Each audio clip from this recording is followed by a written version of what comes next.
Moreover he made an altar of brass, 20 cubits the length thereof, and 20 cubits the breadth thereof, and 10 cubits the height thereof. Also he made a molten sea of 10 cubits from brim to brim, round in compass, and 5 cubits the height thereof, and a line of 30 cubits did compass it round about.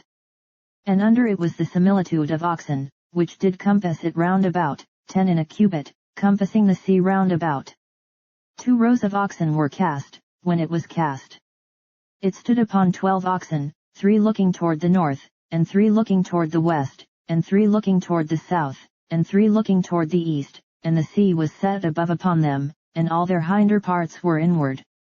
And the thickness of it was an handbreadth, and the brim of it like the work of the brim of a cup, with flowers of lilies, and it received and held 3,000 baths.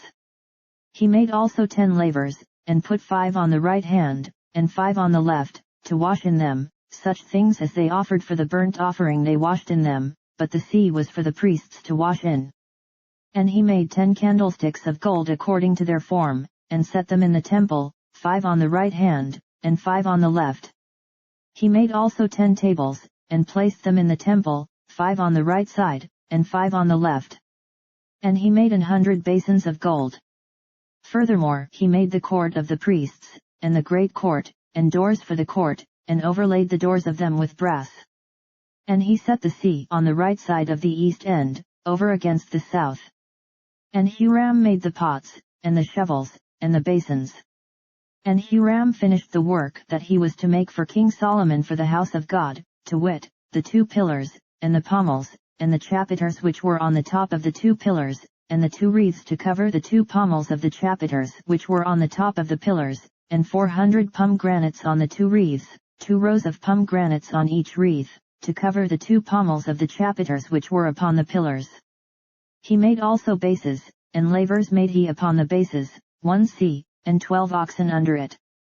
The pots also, and the shovels, and the flesh hooks, and all their instruments, did Huram his father make to King Solomon for the house of the Lord of bright brass.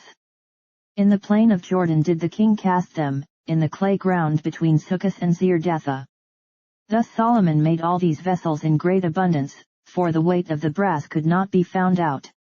And Solomon made all the vessels that were for the house of God, the golden altar also, and the tables whereon the showbread was set, moreover the candlesticks with their lamps, that they should burn after the manner before the oracle, of pure gold, and the flowers, and the lamps, and the tongs, made he of gold, and that perfect gold, and the snuffers, and the basins, and the spoons, and the censers, of pure gold, and the entry of the house, the inner doors thereof for the most holy place, and the doors of the house of the temple, were of gold.